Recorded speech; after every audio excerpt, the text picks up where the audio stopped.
Boom, hey internets. Great question. This was asked in a consultation with a brand. I want to answer it for right now. The biggest mistake that a brand is making in 2022 that I'm seeing, right, that I'm getting feedback from and communicating with, is they're not doing long-term planning, right? So while one of the big tenets of this channel is your brand should look for proof of concept.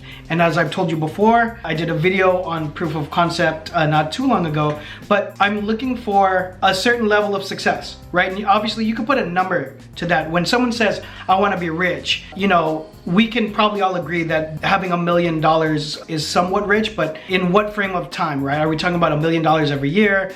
Right? But someone might say, you know, for me being rich is, you know, making 500,000 a year consistently. And so that moves, right? Like I would say if you can replace whatever your full-time job is, full-time job with benefits or salary job, that's a good marker of success. But leading towards that is a brand that could even make it to that point is what we're looking for with proof of concept. Now, having said that, that's something more immediate where do I put more time, effort, and money into this brand because it's not moving? I would match that, right? You gotta figure out how much money you're willing to lose and how much time you're willing to lose on a brand that's not winning at the moment, right? It's sort of like a car, like, hey, my car, there's something wrong with the motor. You know, I would have to look in the motor to see how's your marketing doing?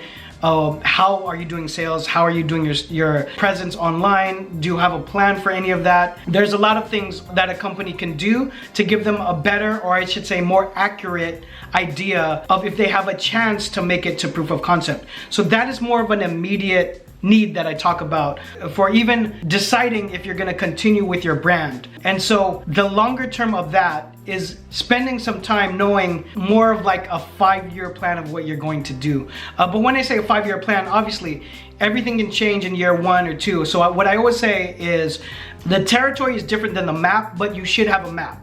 And the map can change, but you should have a plan, a map or a plan is the analogy, all right? And so knowing if you're gonna sell to retail, for example, that's an important question people don't think about.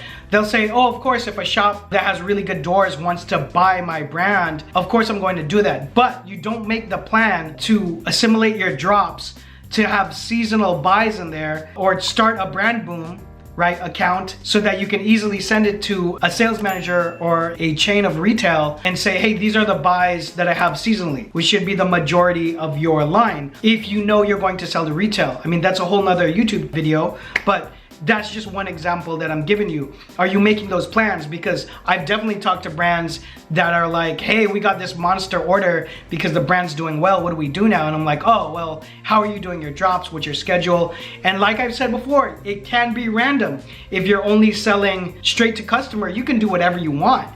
But if you're a brand that knows you want to be open to selling to Zoomies or Macy's or Nordstrom's or anything like that, yeah, you need to get with a retail calendar and understand those buys. You got to understand how they do business so that you can easily, you know, double dutch into that flow.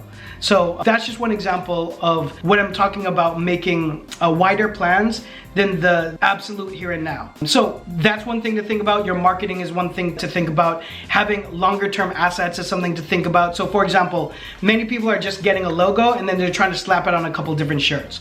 Now, as a former creative director, it would be crazy to not give you some game and telling you there's so many more levels to that. So like obviously seasonally you have your color palettes and that can all change, but you can have more than one logo that you use all the time. And like I've said before, you don't even have to trademark that logo, right? It could be something that, I mean, you can protect it. If you do have the money, I would trademark it, but you can have 5 or 6 ones that you have as a go-to. On my course, Expanding Brand ID, I go in depth about more like art direction and ammunition for your art directors and graphic designers for the looks of your brand. So like adding a mascot, right? And that's huge right now with NFTs. Like it plays right into animation and having a whole nother conversation, a whole nother thing to talk about with your brand if you have a mascot or a thing. You could create something new or different. It doesn't have to be like an animal. It can be like, you know, just something that you create. It could be like an alien. It can be anything. It could be something that's not like, that doesn't have any kind of animal characteristics, right? Like maybe you make a character out of a number and so you use this number,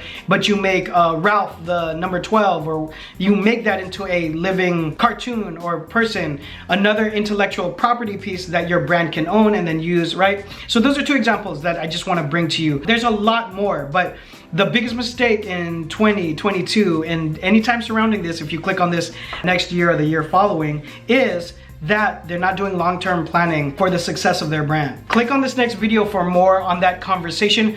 Questions, I have answers, drop them down below. Follow me on social media. Hit a like on this before you watch the next video. See you guys, bye.